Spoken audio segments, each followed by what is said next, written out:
Mesdames et messieurs, chers amis de la presse, nous vous disons sincèrement merci et bonjour chez vous, partout où vous nous suivez. Nous sommes là pour cette grande interview.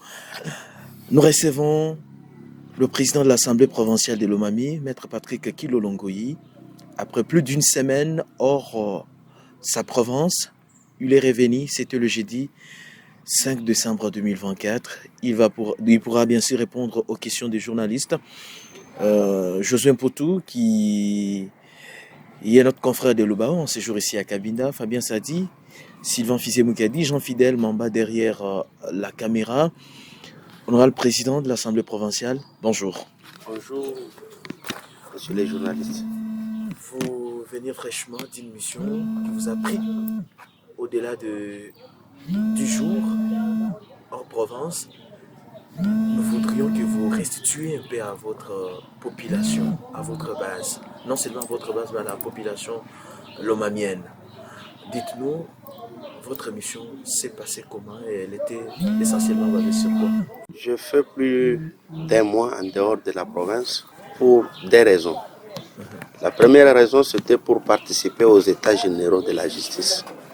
Lancé par le chef de l'État, son Excellence Félix Antoine Tshisekedi Tshilombo, où nous avons pris part parce que nous étions invités.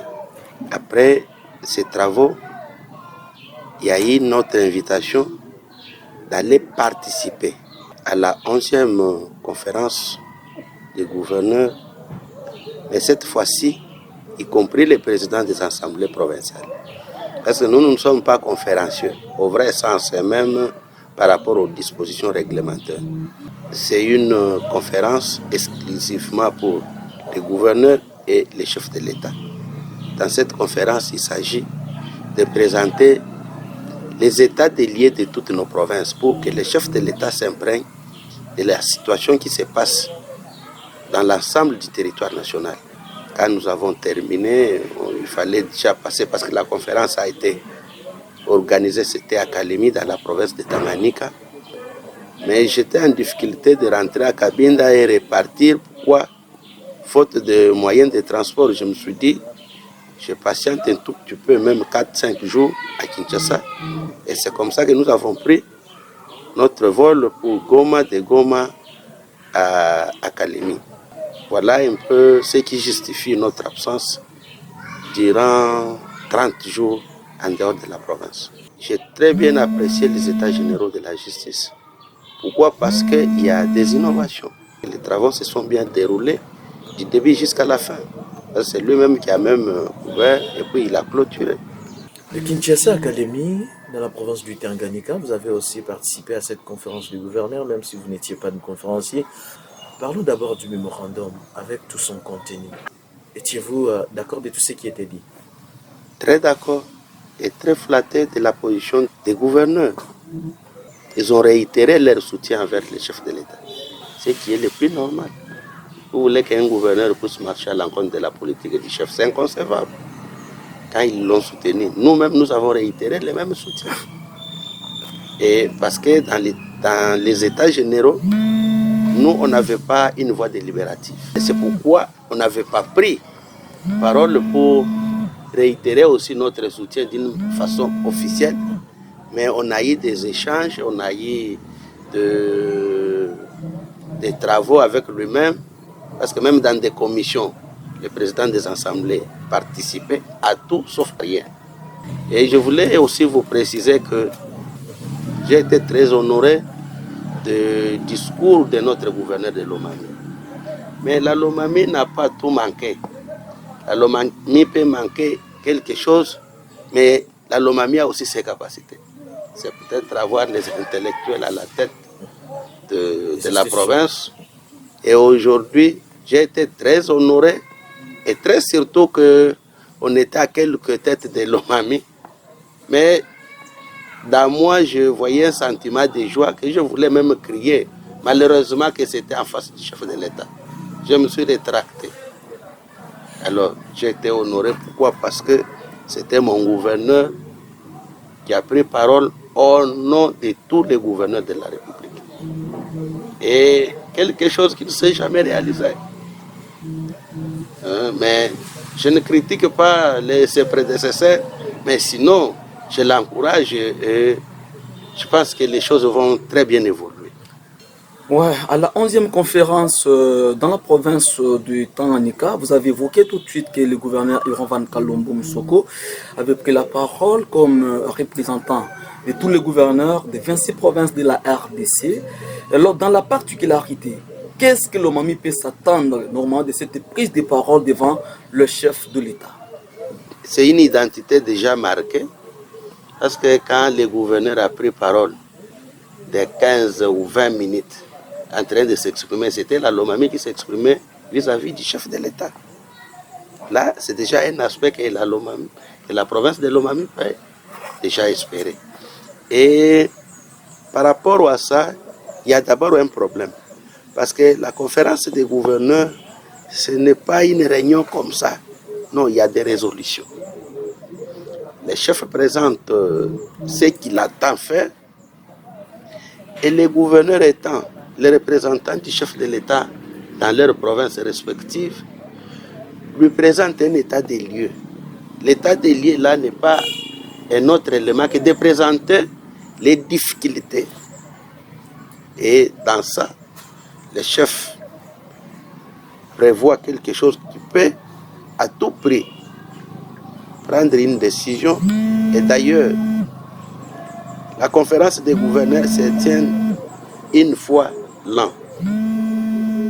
Mais au vu des difficultés rencontrées, parce que vous allez vous rendre compte que vous allez initier un état de besoin ou les difficultés de la province pendant que la loi des finances au niveau national est déjà passée. Comment on va intégrer les difficultés de la province de Lomami?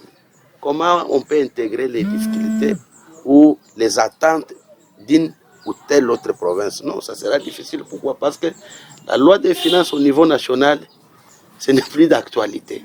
Or, qu'il aurait déjà prendre des dispositions avant le budget exercice 2025, qu'on puisse prendre déjà cet état de choses en compte. C'est pourquoi que les chefs avaient mis le vœu et que chaque fois, on va tenir déjà des conférences l'an au mois de juin et au mois de décembre. Au mois de juin, pourquoi? C'est pour présenter les problèmes des provinces et formuler les recommandations qui peuvent être prises en compte par la loi des finances. Au mois de décembre, pourquoi? C'est pour évaluer les taux d'exécution des recommandations. C'est comme aujourd'hui, les chefs nous donnent les orientations. Il dit, avec les projets PDL 145 territoires, il va aller jusqu'au bout. Parce que c'est à des niveaux que ces projets, selon l'initiateur lui-même, le chef, il dit, c'est un projet à des volets. Le premier volet, c'était la construction des écoles, des centres de santé, des bâtiments administratifs. Et chose que nous les remercions jour et nuit. Qu'est-ce que vous lui avez dit par rapport aux édifices ou encore ouvrages de votre entité, Lubao, d'une manière particulière et de la province de Lomami d'une manière générale? Non. Dans ça, on a juste demandé que les chefs de l'État, dans la mise en œuvre de ces projets, que les sociétés ou les agences qui exécutent les projets puissent être sous l'autorité directe des gouverneurs de province. Alors comme ça, les gouverneurs de province vont s'imprégner de la situation et ils vont avoir une même mise sur eux. Comme ça, les choses vont évoluer. Pourquoi? Parce que les chefs de l'État étant à Kinshasa, mais il y a des bévues de gauche à droite. Les gouverneurs de province sont partout dans toutes les provinces, mais qui n'ont pas la possibilité de contraindre nos frères qui exécutent ces projets sous prétexte qu'ils viennent de Kinshasa. Et ça a été évoqué et les chefs avaient pris bonne note. Je crois cette fois-ci, il a demandé l'implication de toutes les autorités provinciales que nous sommes, en commençant par les gouverneurs qui les représentent en province de Lomami. Et que plus rien ne sera comme avant. Et surtout, avec la deuxième phase du PDL 145 territoires qui est consacré exclusivement sur les routes de dessert agricole, des ponts, en tout cas sur la voie routière bien entendu.